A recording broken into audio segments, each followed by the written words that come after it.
And we had a lot of people. I must tell you, Mr. President, we have had a tremendous number of people, especially since they've seen this. Generally, they're white farmers, and they're fleeing South Africa, and it's a very sad thing to see. But I hope we can have an explanation of that, because I know you don't want that. Hey guys, my name is Modi and you are welcome to Modi Speaks. First and foremost, I want to say a big thank you to Rhonda for bringing this video to my attention. So yeah, it has finally happened, okay? The long-awaited conversation between Donald Trump and Cyril Ramaphosa, the president of South Africa, has finally happened. Now, I know some of you might not like President Trump, some of you might disagree with him on one or two issues, but one thing we all have to admit when it comes to President Trump is the fact that he is very active in his duties and he is not afraid to question or call out anybody. He is very much aware of things going on around him, and most importantly, he doesn't delegate his duties to a third-party representative while he takes numerous vacations around the country. Now, regarding what is going on in South Africa, the fact that the Afrikaner population of South Africa is facing racial persecution and a gradual silent genocide. They are being gradually decimated, okay? There are over 140 laws in South Africa created to suppress and marginalize them. And what about the international dimension? Now, let's think about Starlink. Starlink is obviously a very, very good internet service. It's sought after all over the world. It's critical to the front line in Ukraine. It has also had more contracts coming its way, and there is some evidence that companies are allowing access to it because they want to be close to the Trump administration and send the right signal. So Bloomberg broke news today that the South African government is working around the rules on black ownership in order to allow Starlink in, and that is being done on the eve of the visit that President Ramaphosa is going to make to the White House. Do you recognize that as a conflict of interest? No, of course not. First of all, you should be questioning why are there racist laws in South Africa? That's the first problem. That's what you should be attacking. It's improper for there to be racist laws in South Africa. The whole idea with what Nelson Mandela, who was a great man, proposed was that all races should be on an equal footing in South Africa. That's the right thing to do, not to replace one set of racist laws with another set of racist laws, which is utterly wrong and improper. So that's the deal, that all races should be treated equally, and there should be no preference given to one or the other. Whereas there are now 140 laws in South Africa that give that basically give strong preference to if you're a black South African, and not otherwise. And so now I'm in this absurd situation where I was born in South Africa but cannot get a license to operate in Starlink because I'm not black. Well, it looks like that's about looks like that's about to change. I just asked you a question. Please answer. Does that seem right to you? Well, those rules were designed to bring yes or no? Those rules were designed to bring about an era of more economic equality in South Africa, and it looks like the government has found a way around those rules for you. I asked you a question. This is your interview. Everyone wants to hear from you. I asked you a question. Yes or no? Not Racist for me. Laws, yes or no? Not for me to answer. I have got a question for you about your government work and the amount of savings. Why do you like racist laws? This is not for me to answer. Come on. Yes, it is. Now, you wouldn't be trying to dodge a question. You have to ask a question. I answer my question. No, you answer mine. I think I'm sure you can have that conversation directly with the South African government if you want to. So yeah, she was pretending like Elon Musk is lying and making things up, but she couldn't answer the simple question of whether it was okay for white South Africans to be denied economic opportunities. In fact, instead of answering, she applied the common leftist tactic, which is accuse Elon Musk of exactly what she was doing. Don't tell me you are trying to dodge my question, even when she is the one dodging her questions. So yeah, this is the same way that many on the left have decided to remain ignorant on this issue. They even went as far as calling Trump a liar and claiming that this was a tactic that Elon Musk used to bring over his South African family and friends over to the United States of America. Now, as ridiculous as that sounds, this was legitimately believed by so many people on the left. And when you think about how wealthy Elon Musk is, how he wouldn't even need to resort to such tedious antics just to bring his friends and family over to the United States, then you begin to realize how leftism and wokeism have completely fried some people's brain. Now, to set the record straight and put every wagging tongue to rest, Donald Trump decided to do what any wise president would do. He invited the South African president over for a discussion on this issue, and to add icing on the cake, he decided to televise it so that the whole world can see it firsthand. What a brilliant dude. Now, we're going to watch and listen to this conversation. So, without further ado, let's get right into the video. What would it take for you to be convinced that there's no white genocide in South Africa? Well, I can answer that for President. It's for him. No, seriously. I'd rather have him answer. Yeah, I'd rather answer that. It will be. Our president will respond to you. Yeah, let me, Thank you, Mr. President. it will take President Trump listening to the voices of South Africans, some of whom are his good friends, like those who are here.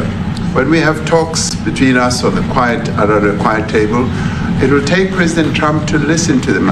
I'm not going to be repeating what I've been saying. I would say if there was Afrikaner farmer genocide, I can bet you these three gentlemen would not be here, including my Minister of Agriculture. He would not be with me. So it'll take him, President Trump, listening to their stories, to their perspective.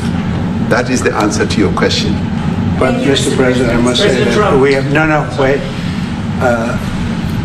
We have thousands of stories talking about it. Sure. And we have documentaries, we have news stories, and that. Is Natalie here, somebody here to turn that? I could show you a couple of things, and it has to be responded to. Yeah, sure. Let me see the articles, please, if you would, and turn the lights down. Turn the lights down, and just put this on. It's right behind you, Johan. There's nothing this parliament can do. With or without you, people are going to occupy land. We require no permission from you, from the president, from no one. We don't care. We can do whatever you want to do. Who are you to tell us whether we can occupy land or not? We are going to occupy land. Yeah. South Africa occupy land. That's who we are. We don't ever want to do. We can withdraw my membership from this useless parliament. Never be scared to kill. A revolution demands that at some point there must be killing, because the killing is part of a revolutionary act. Shoot to kill. Namaza. Kill the poor, the farmer. Kill the poor, the farmer. Pa, pa, pa, pa. To kill. Namaza. Kill the poor, the farmer. Kill the poor. The mayor of D-Day in PE is a white man. So these people, when you want to hit them hard, go after a white man. They feel a terrible pain because you have touched a white man. Not because Mashaba and Sodi will not be touched. They will be touched, no one. But we are starting with this whiteness. We are cutting the throat of whiteness. Shoot to kill. Namaza. Kill the brewer, the farmer. Kill the brewer, the farmer.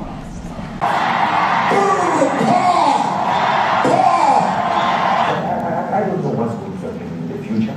I'm saying to you, was not called for the killing of white people, at least for now. I can't guarantee the future. Yeah, but I mean, you'd understand somebody watching that, especially as it gets shared on Twitter. They freak out. It sounds like a genocide on that. I can't take it.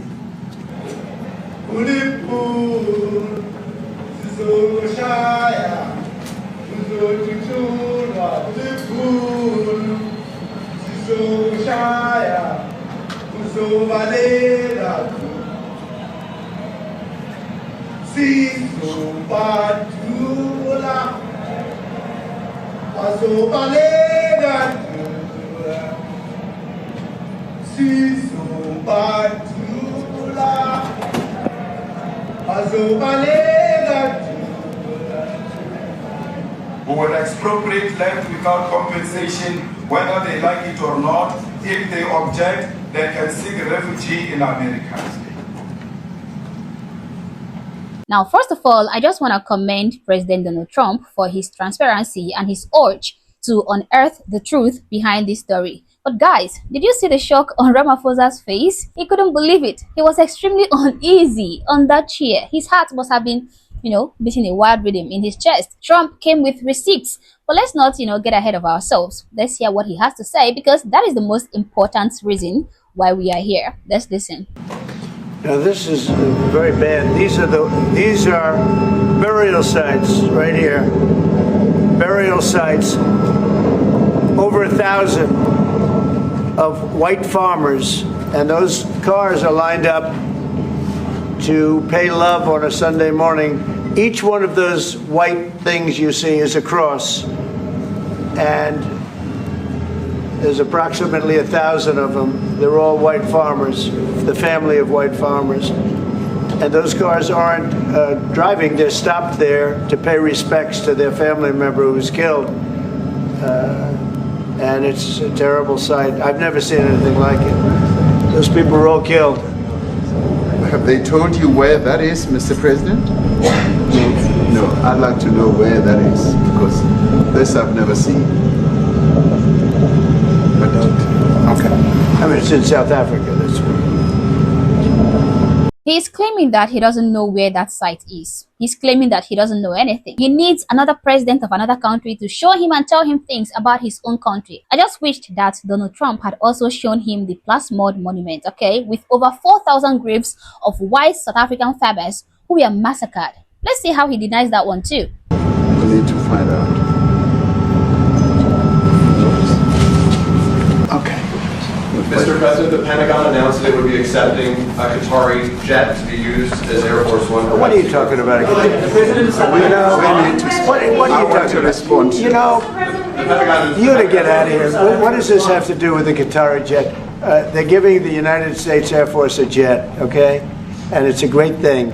We're talking about a lot of other things. It's NBC trying to get off the subject of what you just saw. You are a real, you're a terrible reporter. Number one, these are articles over the last few days. Death of people. Death. Horrible death. Death. I don't know. To pick anyone, white South Africans are fleeing because of the violence and racist laws, and this is all. I mean, I'll give these to you. So when you say what would I like to do, I don't know what to do. Look at this. White South African couple say that they were attacked violently. President Trump, when will you go and see for yourself if it isn't true? Well, I could do that. Look, here's burial sites all over the place. These are all white farmers that are being buried. And he asks about a jet that was given. You ought to be ashamed of yourself. You are so bad. You're such a bad reporter. These left-wing reporters can be total douchebags. They can be so insufferable. They can be really insufferable. I mean, this reporter decided to bring up Qatar and private jets at this particular time. Is this the time for that? After seeing all this goriness that Trump is talking about, after seeing all the killings, this shows you that they don't care about what is happening. They only want to, further their propaganda. They don't want to hear the truth. They don't want to know if a genocide is going on or not. They are just concerned with nonsensical things. And he tried to kind of confuse Trump and, divert attention from what is really important, which is these videos and these pictures that Trump is showing this Ramaphosa of a president. That Donald Trump is showing President Ramaphosa. What a clown. Now, those papers that Trump is showing us are articles of killings that has been going on. Very gory killings involving white farmers, even just white people, even ordinary white people that are not farmers. Now, a few days ago, an Afrikaner from South Africa contacted me, okay? He's a Boer, okay? A farmer.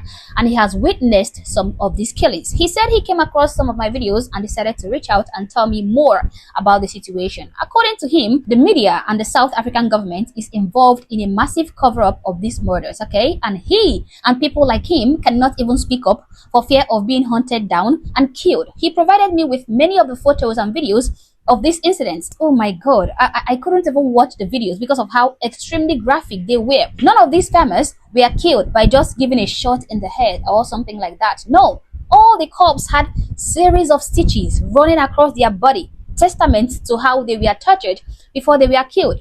God, I can't even think about it. Some of the victims had their private organs cut off, okay? Some were hacked openly and disgustingly. Even the children are not even safe, okay?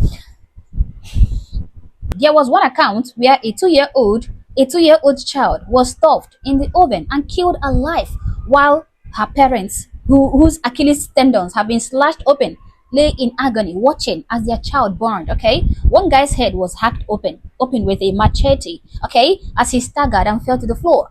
I have these videos and gory pictures, but there's no way I would include them here to avoid being kicked off this platform. But let me just play a part of the voice notes I received from this Afrikaner, I mean the one that contacted me. Hi Mori, it's Frank beside Note. I have to say I came across your YouTube videos and you really impressed me with your honesty and your good research that you're doing. And I want to thank you for that. It's not often that you get people that is willing to come out with the truth and don't take sides, and that's what I respect about you, and I love your videos. It's very, very nice and awesome. Thanks. Okay, I'm going to send you that video now with an interview with one of the farm attackers where he says that the police are supplying them with the details on which the farm to go and attack and all of that. So I hope that will shed some more light onto what's really happening in South Africa. The ANC, MK and EFF intends to censor everything that goes out to make sure that the outside countries only see what they want them to see, like if they were still battling with the same as in apartheid years, and that's not the case.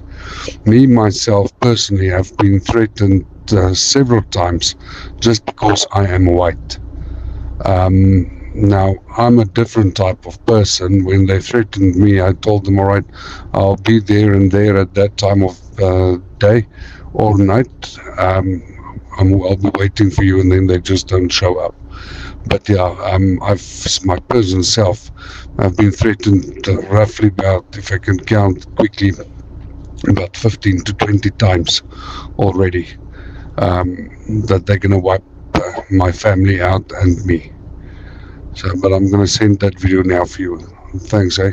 So yeah, Trump came with evidence, but those evidence he had are normal compared to many that I have seen, okay? They are minimal compared to what I've witnessed, mainly because those with heavy evidence are too scared to come forward for fear of being exterminated. But I'm interested to hear Ramaphosa's response, okay? So let's get back to the video.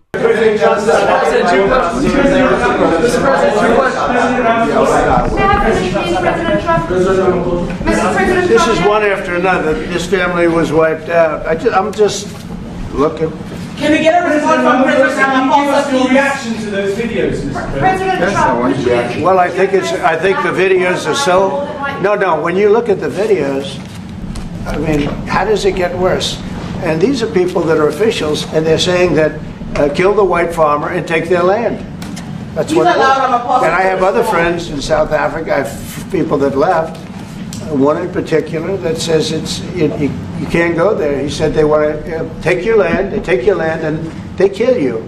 It's okay, and they say it's okay to do. Now, we're going to talk about it, but this is a tremendous, look, this is story recent. These are all people that recently got killed. Yeah. And I don't know how it can get any worse. These are and you know, the men that you saw, the people that you saw in that movie, those are officials. Those are people that were in office. They had one march, they had a dance in your parliament, whatever you may call it, legislature. Well, let me clarify that. Yeah, let me clarify that, because what you saw, the speeches that were being made, one, that is not government policy. We have a multi-party democracy in South Africa that allows people to express themselves, political parties to adhere to various policies, and in many cases, or in some cases, those policies do not go along with government policy. Our government policy is completely against what he was saying, even in the parliament.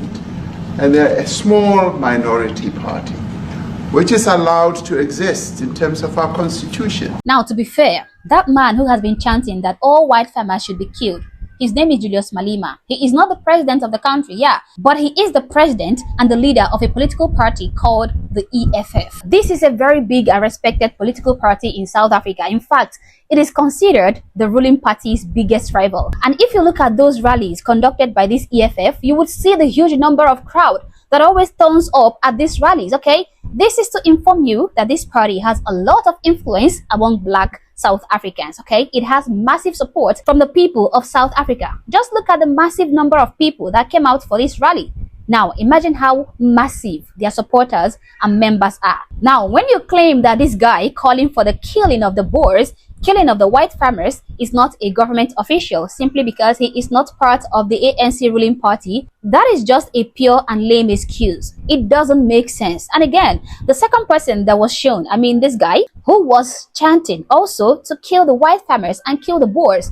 We need to take our lands from these white farmers. The land is ours. That person is Jacob Zuma, the immediate former president of South Africa, president of the ANC political party. He directly handed over this presidency to Cyril Ramaphosa, who is sitting right across President Trump. So all this denial Ramaphosa is trying to do here is just a lame way of denying what is actually happening. He is trying to distance the South African government from the calls for white genocide, claiming that Julius Malema is not part of the ruling government. But here we have seen the president of his country, a whole president of a country, calling for white genocide, saying that they will kill all the white farmers and take back their land, a land that doesn't even belong to them in the first place, because obviously they are neither koi nor san. Now, when you have the president of a country like South Africa telling the people of his country to kill people from a particular group in that country, do you think that that same president or that same ruling party will prosecute their people when they obey their commands and start killing this particular group of people? What do you think? Or do you think that that same government that told them to kill the Boers, that told them to kill the white farmers to get back their land, will turn around and admit to the world that these killings are actually taking place? Do you think that? I don't know, guys. You have to answer that for yourself. And also, there is no country on this planet Earth that doesn't have some form of punishment for hate speech. Of course, people are allowed to go ballistic on the internet, but when you start calling for the genocide of a group of people, then the law needs to deal with you. But in this case, no punishment was given to the former president, Jacob Zuma, okay? And no punishment has been given to Julius Malema. In fact, he is being embraced and congratulated by people like Ramaphosa for his bravery. Well, congratulations. Oh, thank you. And you give Lella deputy. Okay. For no, this means no more. Jealous down. Yeah. Who's calling while I'm getting jealous down? Getting jealous. But let's continue. Yes, please. I was going to say, Brian, if I could just ask you a question. 72% of farmers in your country are white. If they flee, do you feel that maybe the economy could collapse? You may not have a gap to fill in those people that need to replace those farmers. You know, I'd like my Minister of Agriculture, who is white, who comes from an opposition party to mine, who's joined my government at my invitation to address this very issue, including the question that you've just raised. John? Thank you very much, Mr. President. Yeah. Mr. President, thank you for welcoming us to the White House. I would say we have a rural safety problem in South Africa. I don't think anyone wants to candy coat that. And it requires a lot of effort to get on top of it. It's going to require more policing resources. It's going to require different strategy to be able to deal with it. But certainly the majority of South Africa's commercial and smallholder farmers really do want to stay in South Africa and make it work. And I've just come from the largest agricultural show in the Southern Hemisphere with organized agriculture and farmers, and the majority of them want to stay. But they too there have a memorial to those who've died as a result of farm attacks. And as the Minister of Agriculture, it is something that I'm particularly exercised with my colleagues at police and my colleagues in the justice cluster to start making farm attacks and stock theft a priority crime. And it affects all farmers in South Africa, particularly stock theft. It has a disproportionate effect on smallholder black farmers. I also want to just say this, that the two individuals that are in that video that you've seen are both leaders of opposition minority parties in South Africa. Nkonto Wesizwe under Mr. Zuma and the economic freedom fighters under Mr. Malema. Now the reason that my party, the Democratic Alliance, which has been an opposition party for over 30 years, chose to join hands with Mr. Ramaphosa's party was precisely to keep those people out of power. We cannot have those people sitting in the union buildings making decisions. And that is why after 30 years of us exchanging barbs across the floor in Parliament and trying to get one over on each other, we've decided to join hands precisely to keep that lot out of government. Because the day they get in to the doors of the union buildings in South Africa or control of our Parliament, that's what you're going to see. And that's what Excuse me, do you have anything to say? I mean, I don't want to leave you out.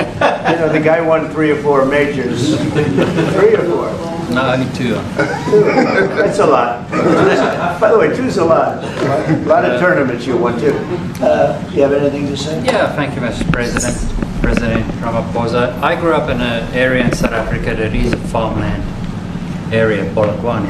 And there is some issues up there. Obviously, my dad was a property developer as well as a part-time farmer.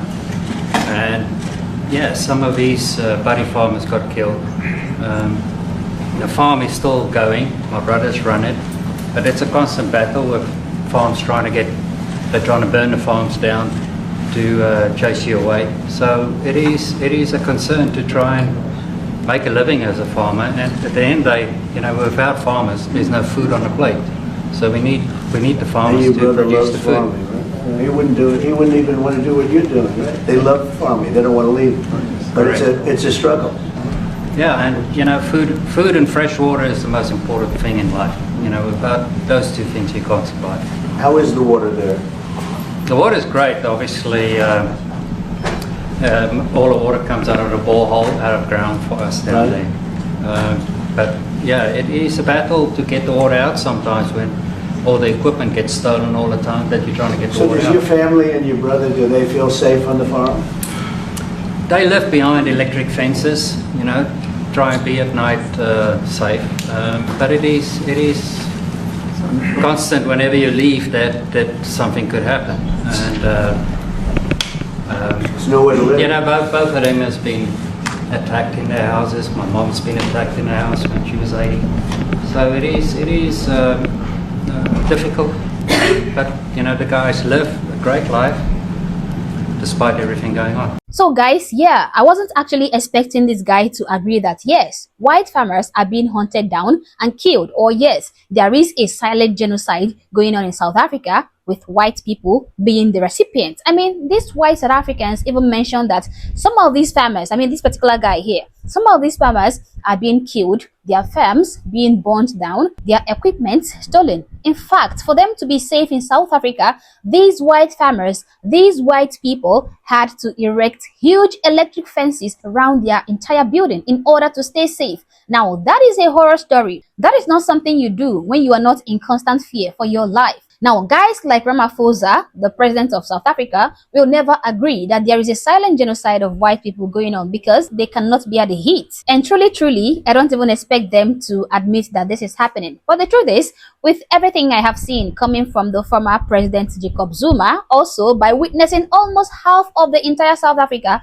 supporting the EFF and singing all their songs that was constructed by Julius Malema, songs that was composed by Julius Malema, Kill the Boers and Kill the Farmers, with all the documentaries out there for people to watch, all the personal stories from the white victims, and all the gory videos and gory photos and gory evidence I have looked into, I know for a fact that this white genocide is truly and clearly happening, and it is horrible. They will never admit it, but at least now that they know that the entire world is paying closer attention now, at least this might dampen their appetite for white blood, at least for the meantime. Guys, I'm happy that this meeting was televised publicly, and I'm also happy that you and I were able to watch it together. Now, the views expressed here are just my opinions, but I would like to hear yours, so feel free to share yours in the comment section below, but do so respectfully. Also, if you're not yet subscribed to the channel, honestly, I don't know what you're waiting for. Subscribe to the channel, like and share this video to keep people informed, and consider joining my membership or buying me a coffee if you like,